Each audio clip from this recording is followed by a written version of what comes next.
Assalamualaikum warahmatullahi wabarakatuh. Kami akan menjelaskan tentang perbedaan kritik sastra dan esai. Sebelumnya, perkenalkan, nama saya Sisilia Putri Ananda. Saya Radela Putra Putri. Serupa tapi tak sama, yakni esai dan kritik sastra. Kalau dilihat sekilas mungkin susah untuk bedainnya, soalnya banyak samanya.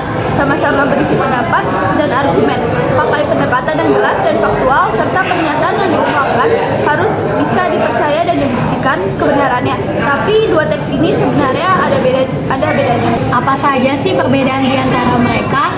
Sebelum kita bahas perbedaannya, kita perlu kenalan dulu nih apa definisi dari keduanya. Kritik sastra itu adalah analisis karya yang punya tujuan untuk mengamati atau menilai baik dan buruknya suatu karya. Nah, kalau esai adalah karangan yang berisi opini pribadi tentang topik apa saja. Nah, udah tahu kan definisinya? Waktunya kita telusuri untuk mencari perbedaannya. Kritik sastra ditulis berdasarkan penilaian objektifi dari teks ini nggak berat sebelah. Dalam kritik sastra, penulis perlu menuliskan kelebihan dan kekurangan karya sastra yang dikritiknya. Sedangkan esai berisi soal seni atau fenomenal lain yang bersifat subjektif. Jadi, esai bisa berisi hal yang penting dan menarik dari sudut pandang si penulis. Esai aja belum tentu ada bahasan tentang kekurangannya. Perbedaan yang kedua, kritik sastra ditulis lengkap dengan deskripsi materai yang dikritik. Misalnya kalau mengkritik soal buku, deskripsi yang dibuat berupa sinopsis dari buku itu, dan kalau mengkritik soal film, ya isi tentang ringkasan dari film tersebut. Esai nggak nampilin sinopsis atau ringkasan dari karya atau fenomenal yang dikaji.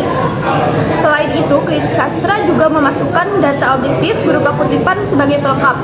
Tanpa data objektif, esai tetap bisa disebut esai karena isinya pandangan pribadi penulis tanpa data objektif. Perbedaan ini berpengaruh pada cara penulisannya juga. Maka ada hal-hal yang perlu diperhatikan sebelum menulis kritik sastra atau esai. Gimana sih caranya? Pertama, melihat karya yang mau dikritik secara objektif.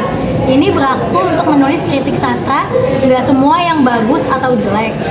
Tambahin juga data dan alasan yang logis atas pernyataan yang ditulis, hanya ke diri sendiri dan riset. Kedua, sebelum menulis kritik, pastikan kalian udah paham dulu materi dan teorinya.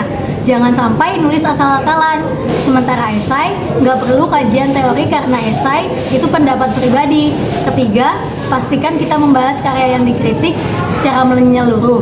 Untuk kritik sastra, kalau film tulis elemen-elemen filmnya, sedangkan kalau esai nggak perlu sedetail itu.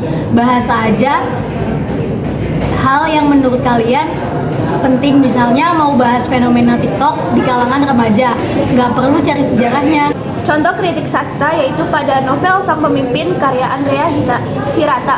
Kita bisa menemukan banyak banget informasi soal novel Sang Pemimpin, pengarangnya, sinopsisnya, tokohnya, sampai amanat dari novel ini. Penulis novel ini kelebihannya penulis menyebutkan nilai dan amanat yang ada di novel.